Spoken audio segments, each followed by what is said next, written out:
The Laundry is proudly produced by Strise, your AML automation software for faster onboarding, smarter monitoring, and growth without overhead.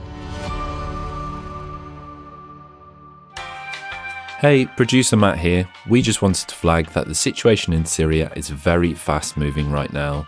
We recorded this episode late last week and some of the immediate details have changed in the meantime. But the conversation still remains hugely interesting and informative, and we're excited to bring it to you.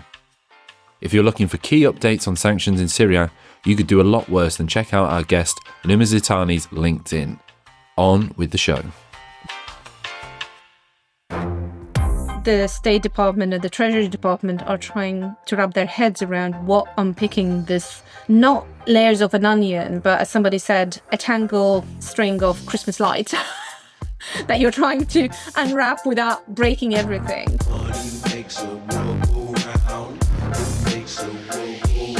Welcome to The Laundry, the podcast connecting AML, compliance, and financial crime to the real world. It's been a pretty wild ride for Ahmed al Sharaa. Syria's interim president was recently pictured standing next to a smiling Donald Trump in Riyadh in a landmark announcement of the end of US sanctions on Syria. Trump described him as a young, attractive guy with a very strong past, which is pretty big change for a man as of December last year still had a $10 million bounty out for his arrest. How did you find the Syrian president? Great. I think very good. Young, attractive guy, tough guy, strong pass, very strong pass fighter. But this moment signals a new era. There's a growing sense of optimism about Syria's reintegration into the global financial system after years of isolation. I'm your host, Marit, CEO of Strise, and in this episode, we are asking, Trump lifts sanctions on Syria. Now what? We'll be discussing how sanctions have impacted Syria for decades, the chilling effect of sanctions on humanitarian aid and business, and can you just turn off sanctions like turning off a tap? To dive into this topic, I'm here with Luma Zitani, financial crime practitioner. Luma has spent more than 20 years working in financial services, with the majority of her time spent in managing sanctions with the industry and later in consultancy. She has experience in designing and implementing compliance frameworks, working with regulators, industry bodies, and financial institutions to address challenges such as de-risking, sanctions, and humanitarian transactions. Welcome to The Laundry, Luma. Great to have you. Thank you for having me. Can you just briefly tell us what your favorite part of working in this field is? So it's interesting because I always find it hilarious when I introduce myself to people is that I'm the person who is from a sanctioned countries, worked in a sanction bank and work in sanctions compliance. And everybody was like, ooh. I think for me, the favorite part is the fact that this is one of the few topics in compliance where it's so relevant to the real world. You see the 10 o'clock news and you expect that, okay, my morning is going to be a little bit interesting, or actually my day has just started because I now need to deal with the next crisis and the next crisis. Unlike other regulations or change in regulatory space that impacts banks, which tend to be very slow-moving organization, sanctions can happen on a drop of a hat. One country invades another. Next thing you have, there are a sanction regime in place and you'll have to immediately respond to it. So it's a very high, quick pace game tied into foreign policy, tied into international trade, and highly impactful. Sanctions is a criminal regime. I am not a lawyer, I hasten to add. So everything I'm sharing here is pretty much on best known, best effort. Please seek your own legal advice. But violation of sanctions or sanction breaches is something, a quick ticket to getting a massive fine or getting a prison sentence if you're doing it persistently and willfully, which basically means that they're quite high impact. They create a high level of aversion to dealing with sanction targets or sanctioned countries. But they also have, as you mentioned, quite an impact on jurisdictions that are subject to sanctions in terms of cutting business, cutting trade, cutting development, cutting aid. So administering them right is very critical. And that's why I enjoy doing it. Thank you for the introduction. And you said you're not a lawyer. So just to clarify, are the views shared in this podcast that of your employer? Absolutely not. There are personal views and personal notes of as I said, 20 years of working at this job and trying to make sense of something which is very legal in the real business world, which we all work at. Glad we could clear that up. Let's dive into the discussion, which is the sanctions being lifted on Syria. So Trump went to the Middle East, he went to Riyadh, and he pledged to lift all sanctions against Syria. And he said now was the time for the country to move forward with a chance at greatness, and also ask Syria to show us something very special and wish the country good luck. Just a question to you, just to start off, did you expect this to happen? Because for many it came as a bombshell, but what's your opinion here? I don't think anyone can say that they have expected this to happen, including people in the actual administration. And I think since that announcement that day, there's been enough insights that came out from the State Department, from people who worked in the White House, who are pretty much was like, we are caught off guard in terms of that this has been happening. If you go back a few months with the fall of the Assad regime in December, while the EU and the UK have been very quick, they move with relative speed in terms of indicating their willingness to engage with the new transient government that stepped into Damascus. The US have always been stepping a very cautious tone. They issued a general license to say, allow for some flows to happen and some business to happen, but they were very closed-lipped around what they would be willing to do. And they maintained that stance up until very recently. There was a list of expectations and demands that the US government have shared with the Syrian government in February/March around dismantling a number of elements, dismantling WMDs, human rights, building democratic processes, and a number of other elements. And they were very much like relief of sanctions is tied to you satisfying those requirements. Now, that was still an ongoing conversation, but then Trump decided, I'm going to lift sanctions on Syria. Yeah, and as you said in your introduction, as a compliance professional in the sanctions space, you can watch the news and then the next day you're like, okay, now, working with this, it's going to be a completely different day. So, I mean, for everyone who do work in sanctions compliance and watch those news, what happens now? What is that next day at work? So, interestingly, next day at work was significantly a lot of nothing has changed, guys. Please hold your horses. We are not going all gun ho. Because while that announcement, the intent was announced by President Trump in Riyadh, the actual execution of that is a significantly complicated exercise. Yeah, that's what I really want to understand more. How do you actually get to that point? What's the framework? What's the path to this de-risking? So it is fascinating because I have friends and contacts and colleagues who previously were in the State Department and the Treasury Department, or who still have connections there. And everybody was kind of like, so that was unexpected. And then what exactly is entailed in this? Because let's take a bit of apologies for the history lesson, a little bit of a step back. Syria, although has been talked about in the sanctions and ostracized out of the world economy over the last 14 years because of the human rights violation, because of the crackdown on the movement against the previous regime and what was happening, the country in reality have been subject to some form of sanctions or another by the US since 1979. It's such a long time. That's so many years. 47 years of being designated a state sponsor of terrorism. And that's a congressional level designation. And it carries with it a significant amount of restrictions on type of engagement that the US government can have with the Syrian government, the level of investment that can happen, the level of diplomatic relationship, the kind of goods that can be shipped, and the kind of technology that can be provided to the country. And that's always been there. And that's to remove that designation is not something that the president can waive. It's a lengthy exercise of the president attesting to Congress that the Syrian government has now stopped doing the activities that caused them to be designated. And then the Congress then deciding whether they're going to accept that attestation or not.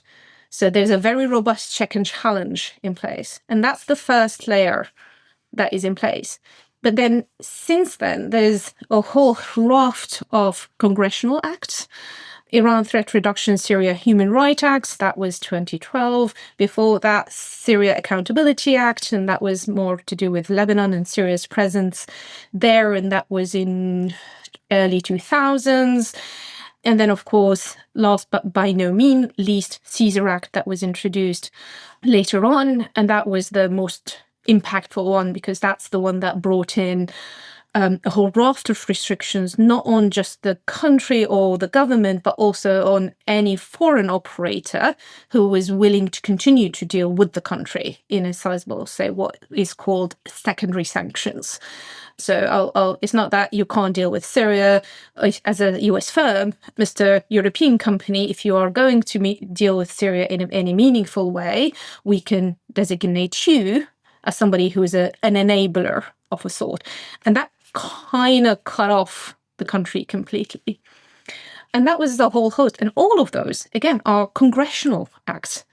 The president or the executive have a wide level of power in terms of issuing exemptions, licensing under those.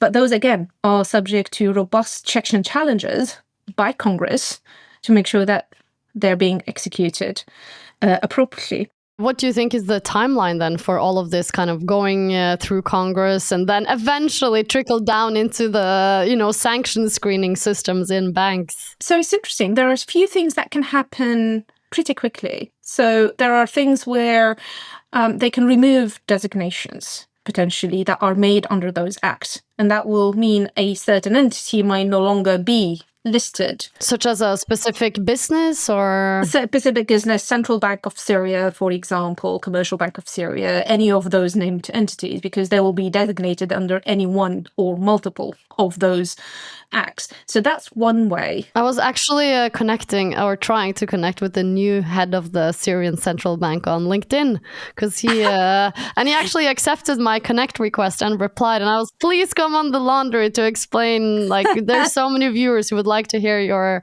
point of view, but he hasn't gotten back to me. But he had been a partner at EY for many years, according to his LinkedIn profile. So yeah, anyways, that was a digression. But anyways, if the Syrian Central Bank leader is listening, please make sure to reply to my LinkedIn request. And I think there's green shoots there in the terms of the level of people with a high technical knowledge that are now coming and engaging with the new regime, who would potentially help deliver or respond to some of those challenges. But I think the challenge is going to be, while the Syrian government and the Syrian state will have to demonstrate a lot of goodwill and activities and compliance with human rights, and how would the new constitution look like, and what will be a new democratic process. You are rebuilding a country from scratch. The corresponding relief of the sanctions by US side, unfortunately, is still going to be a lengthy process. How lengthy? So are we talking end of year, 2 years? How long does it actually take? How long is a piece of string? Because as I said, there are two elements. There are exemptions and general licenses that can be issued, and those can be issued, this is lots of crystal ball gazing, with relative ease. But then to have a meaningful relief of sanctions and have businesses properly engaging with the country, they need something which is far more substantial. You can't have just a general license for 6 months and still be involved in a infrastructure program that is going to, at a minimum, be 3 to 5 or 10 years, which is the kind of infrastructure that the country needs. So within the regulations, some of them do have a bit of a timeline. So they will say that you can have to demonstrate over 6 months the Syrian government is doing X, Y, Z, and then you can make that presentation to Congress. Some of them would say within 45 days, the president will have to submit a report. So there are some elements of a timeline there, but to untangle, and the way somebody has described it is that this is not a nice onion of congressional acts and designation of state sponsor of terrorism. And then we not forget a whole host of executive orders which one can say, well, they're the easiest. They're the one that the government can waive out under the emergency economic power order. So he can issue a new executive order and basically cancel all of those out. There's also a whole raft of export controls, which basically talk to the other side of the equation, being not the money flows, where the Office of Foreign Asset Controls, OFAC, under the State Department and Treasury kind of control, but this is the trade arm. And this is basically what governs every single piece of US goods, US technology, US items that can be part of a bigger item going into Syria. And that's a whole different regime that also needs to be entangled. And it's more wedded into congressional acts and wedded into what I said, that earlier state-sponsored designation, which basically says a lot of things that, if you look at Syria today, the country will need, such as a technology infrastructure that can support the economy. The country current designation and restriction applied to it from a trade point of view does not permit for anything with a greater processing power than a Nokia 3310 to be exported. It is fascinating that effectively there is no single legitimate version of Microsoft Windows in the country that has legally been exported into it, because it does not. That's not to say that there isn't all of those there, but that's a conversation around the fact that how effective were the sanctions in actually preventing that technology. But if you're a US company, you're going in and you need to go and help build the telecommunication infrastructure, which was one of the areas that the country needs. You cannot do that because almost everything you're touching is subject to those export control. So that's another component that needs to be also unpicked. Is it more likely then that the likes of China and Russia will be part of the rebuilding rather than like the US and the West? So China, strong probability. I think China has been very active in Syria throughout this whole period. They have not backed out of the country over the last 14 years. And that kind of infrastructure is something that's very much up their alley. They've been doing that up and down the African continent for decades.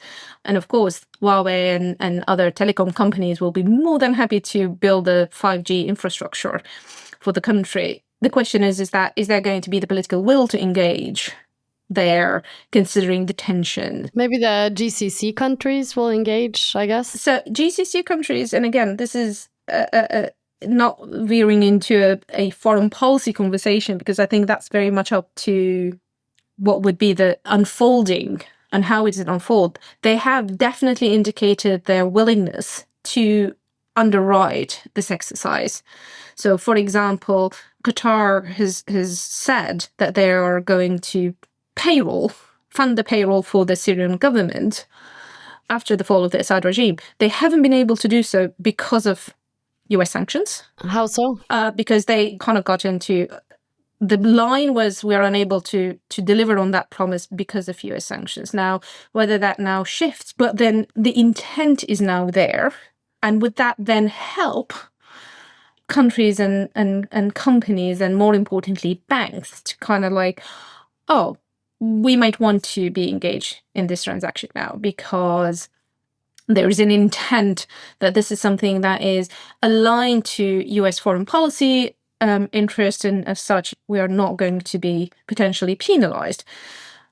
I would still say that majority, if not most of Western bank or larger banking organizations will not go down the road of, oh, they said they're going to lift sanctions, so it's all system go to Syria just yet. They will have to kind of go through a much more measured approach in order to go there.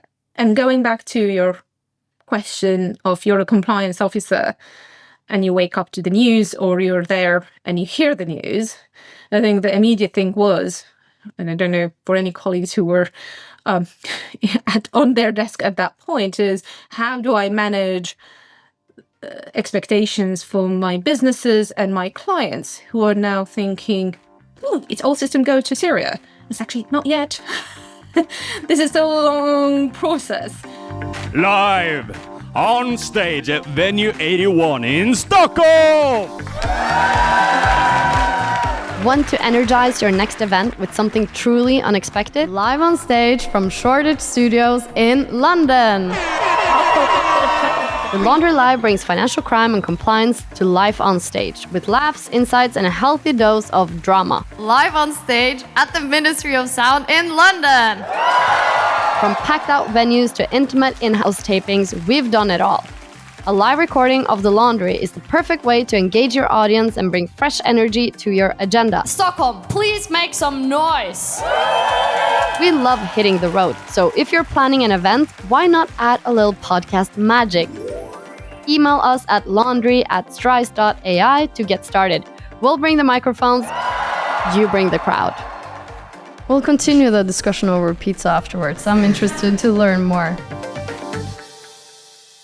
Do you think more like, not high street banks and more those type of institutions, but let's say fintech startups who are more, who has a higher risk appetite? I don't know. Let's say Revolut, what are they going to be opening up the payments to Syria by this news? So it'll be interesting because they will probably be more relaxed to kind of, let's explore this. And they'll have less of the institutional memory of that caused them to be super reticent of dealing with a country such as Syria, because they may or may not have gone through the pains of sanctions enforcement and 7, 8, 9 zeros of penalties that they had to pay and attestation, which all the larger banks have had to do. But I would say, while they might be more willing to go there, those companies are still sitting on the infrastructure that is the larger global banks, that where the cogs of international financial system sits. And where they are trying to tap into a market such as Syria, you are then moving not just their risk appetite, but the risk appetite of the banks that are giving them access to that market. So Revolut would have their US dollar nostros, say, with whichever US banks. They can't just start dealing with Syria because they would have had, as part of having those arrangements on those accounts, had to present to their correspondent bank provider attestation say, thou shalt not deal with. And I think that's what is the next phase of activity.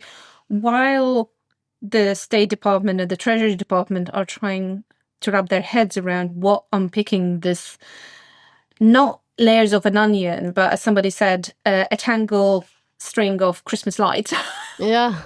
That you're trying to unwrap without breaking everything. While they're doing that, and that could be anything between a few weeks for general licenses to a few months for something which is more meaningful, to, let's put it this way, like quite a lengthy period of time to be able to push things through Congress, unless the world has completely changed from what we expect. So it will be a little time until I can, wire money through my bank with SWIFT to anyone in Syria. Yes, but I would say this is a time. In a way, this is a bit of a window, and I've been saying that since December. Sanctions is one thing, but to reintegrate with the Syrian economy and Syrian banking institution, you need to refamiliarize yourself with the country. So now we're talking into country risk assessment and rebuilding correspondent relationships.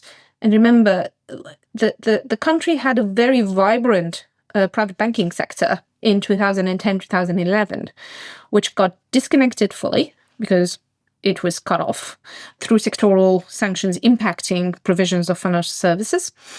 From 2012 onwards, 2013 onward, between US and UK and EU, restrictions, those banks are now having to kind of wake up to a world where the due diligence that they have to satisfy in order to be able to be reconnected through some sort of a correspondent relationship are of a massively different world.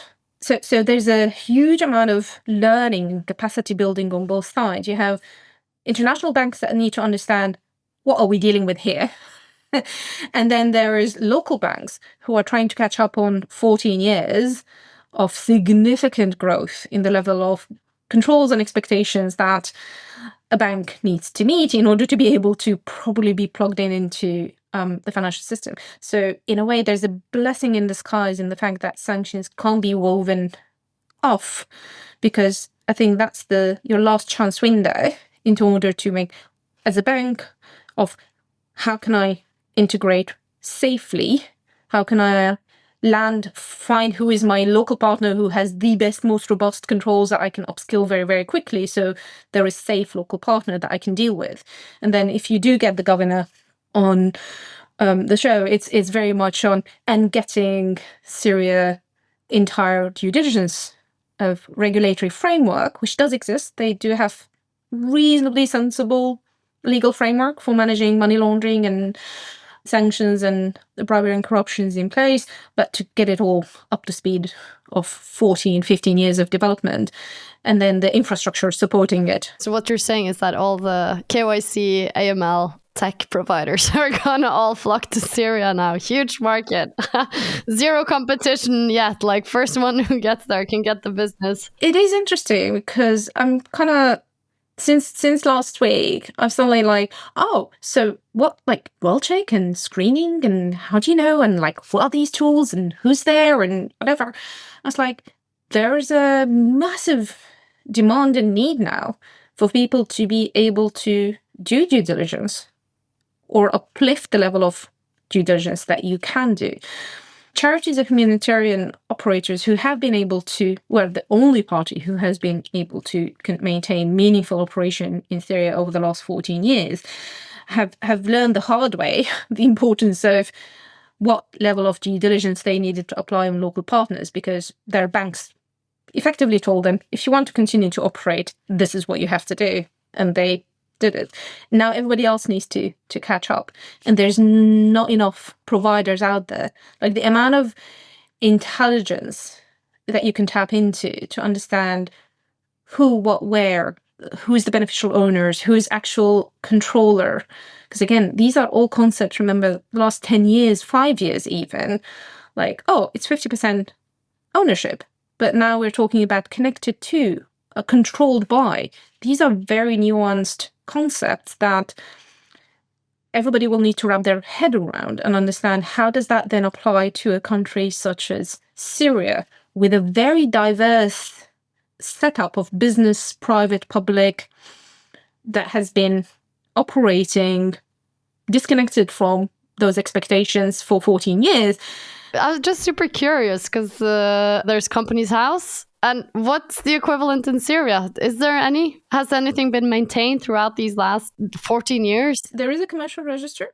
It's manual, and in Arabic, and not available in a digital way fully, which is there to be interrogated, but in a very old-fashioned manual way. So think Company House. Before, you had a nice portal where you can type in and it will give you all the company and all the setup documentation. We're back into very old-fashioned KYC, that you go in and you open a bank account, and you have to provide your incorporation, and that is the only way to be able to do that. Not to say that the banks have not been demanding that from their customers, because I said those requirements was being built into the system in 2010, 2011. But the digitization of that over the last 14 years, which has been massively accelerated in most geos, even in developing countries, the country is needing to catch up on. Now, interestingly, it's quite a dynamic group. So we have a Ministry of Telecommunication, who is themselves is a technology entrepreneur, and he is working on the cutting edge. So same with the governor of central bank, same with the new minister for trade and international commerce. And I think they are thinking outside the box in terms of, can we leapfrog? But they still need, going back to the challenge, to be able to tap into what does good look like? Do I need to reinvent the wheel? Can I bypass some of the pain and go straight into, say, Company House 2.0 that we're trying to build in the UK. Just going to skip that. Exactly. Skip a step. Go from which is absolutely perfectly normal. You see that, for example, in Africa, where they did not have an infrastructure to allow for bank ATMs, and they went straight into mobile money because that was like, I don't want to create an infrastructure. It's much easier to build mobile phone math and have e-money moving that way. So that leapfrog mentality does exist. And it does exist also in GCC countries who are very much supportive of the new regime in Syria. So you can see that model potentially being possible or being considered. I think the challenge goes back into a lot of that technology and all of that capability, a lot of that infrastructure does rely on US technology. And you need to be able to tap into that. And then until we get a meaningful revocation of the secondary sanctions that were brought in by the Caesar Act, international companies, even non-US companies, will be very reticent from actually engaging in a meaningful way. You do not risk going there with a possibility of getting designated or getting impacted. And with the best will in the world, with the best amount of intent and goodwill and signaling, I think tier one companies and banks will wait to see, show me what the regulations or the new regulations look like, and then we can have a conversation. And I think that's where, to your point, maybe an accelerator will be, well, if you don't accelerate doing that in the US, you are giving the space to, say, Chinese companies to come in and actually continue doing what they were doing even before. Yeah. They never stopped. No, they're not. But we are actually nearing the end of the episode. I see time is running by so quickly. But before we end the episode, I just want to dish out some quick fire questions for you. So I'll say something. Sure. You'll just say like the first word, the first thing that pops to mind, okay? If it's like shorter, the better. Did sanctions help topple the Assad regime? Not as much as they've intended to be. What's the one thing compliance professionals should be keeping an eye on with this change in sanctions status? How can they accelerate re-engagement with Syria in order to bring the country back into the fold? If sanctions are lifted today, when does the change actually happen? Some elements will be instantaneous. People will be able to simply send money back to their family back home, help them. Some will take longer, but the quicker the better. And there is one thing that was somewhat challenging from the last 14 years of sanctions, is that the impact mostly was less on the Assad regime, more on the normal people.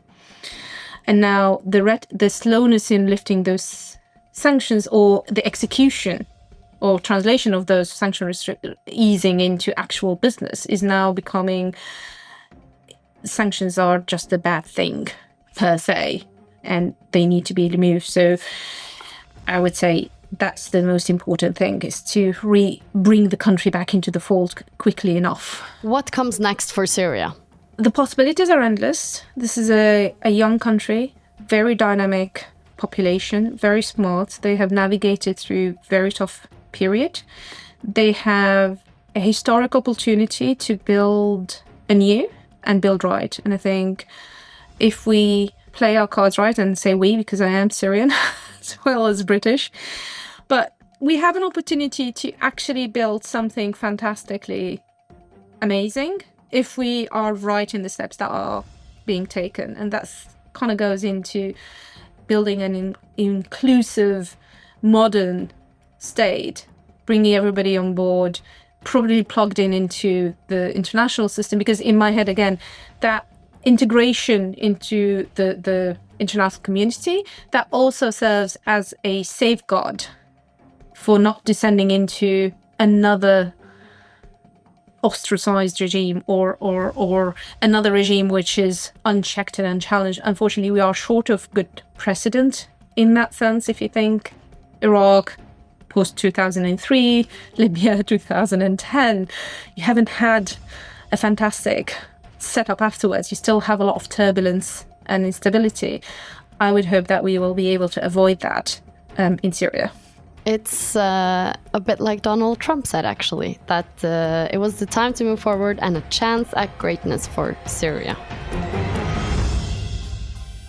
That brings this spin of The Laundry to an end. Luma, thank you so much for joining me. If people want to connect with you, where can they do that? They can find me on LinkedIn. My contact details will probably be available within the transcript for the episode. And Definitely.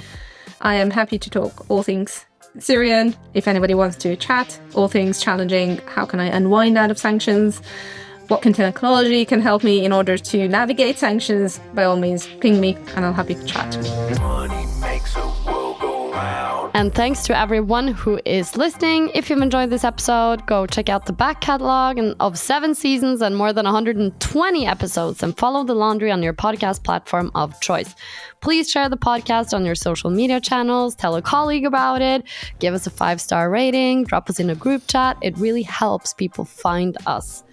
And if you got a subject that you think we should be talking about, send it to me, comment on my LinkedIn, send me a DM, or just email laundry@strise.ai.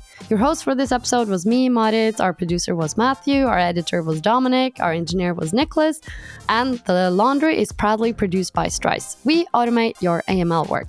Visit strise.ai for more information. See you next time. It makes the world go round.